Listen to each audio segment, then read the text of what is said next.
शिक्षक साथियों, आपका स्वागत है टोटल नॉलेज एजुकेशन चैनल पर।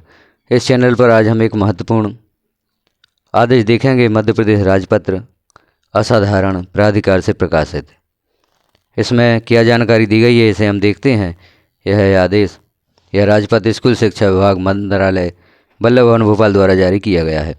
इस आदेश के अनुसार माध्यमिक शिक्षा मंडल विनियम 1965 में संशोधन का निम्नलिखित प्रारूप, जिसे कि राज्य सरकार माध्यमिक शिक्षा अधिनियम 1965 क्रमांक 23 सन 1965 की धारा 28 की उपधारा 1 तथा 2 द्वारा प्रदत्त शक्तियों का प्रयोग करते हुए बनाना प्रस्तावित करती है।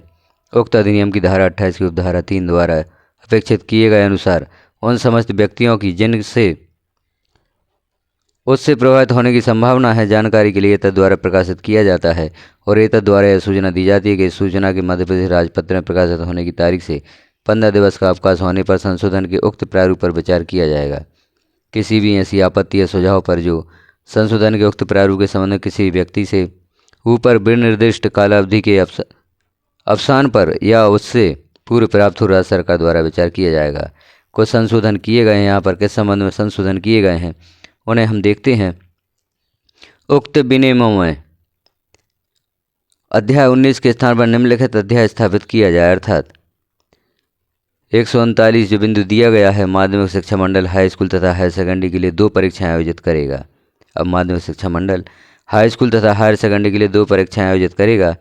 जहां तक संभव हो मुख्य परीक्षा प्रति वर्ष फरवरी मार्च में तथा द्वितीय परीक्षा जुलाई अगस्त में आयोजित की जाएगी।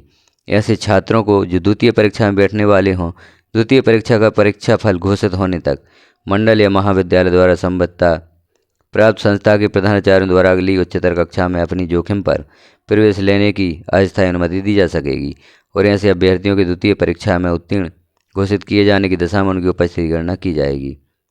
अगला बिंदु है ऐसे छात्र के लिए जो मंडल की प्रथम परीक्षा के परीक्षा परिणाम में एक या एक से अधिक विषयों में अनुपस्थित या उत्तीर्ण रहे हों, द्वितीय परीक्षा में सम्मिलित हो सकेंगे तथा ऐसे अभ्यर्थी जो किसी विषय में उत्तीर्ण हो गए हों, वे भी अंक सुधार हेतु सम्मिलित हो सकेंगे।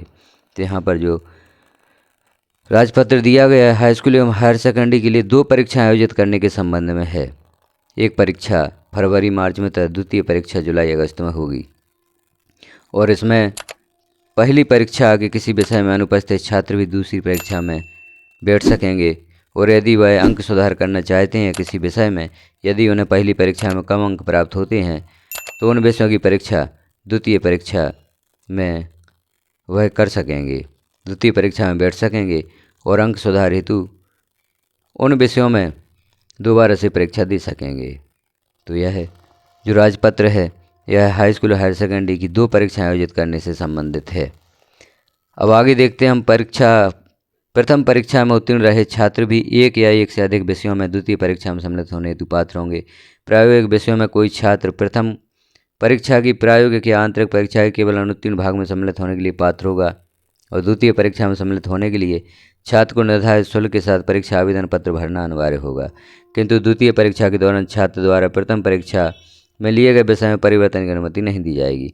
द्वितीय परीक्षा का परीक्षा फल सभापति के आदेश से प्रकाशित किया जाएगा और परीक्षा फल समिति की किसी बैठक की आवश्यकता नहीं होगी। ऐसे छात्र जो मंडल की द्वितीय परीक्षा में बैठे हों, अंकों की पुनर्गणना के लिए मंडल के प्रावधानों के अनुसार आवेदन कर सकेंगे। माध्यमिक शिक्षा मंडल समय समय पर द्वितीय परीक्षा के संबंध में विस्तृत अनुदेश परीक्षा समिति के अनुमोदन से जारी करेगा। तो इस प्रकार से यह संशोधन किया गया है। अब मध्य प्रदेश में हाई स्कूल हायर सेकेंडरी की 2 परीक्षाएं आयोजित की जाएंगी। इससे संबंधित यह राजपत्र जारी किया गया है।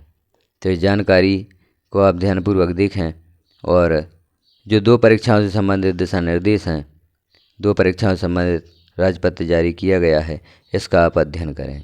तो जानकारी कैसी लगी आपको कमेंट में अवश्य बताएं।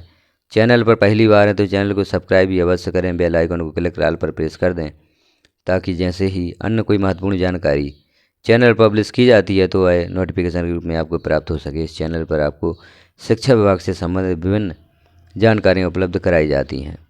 वीडियो को लास्ट तक देखने के लिए आपका धन्यवाद।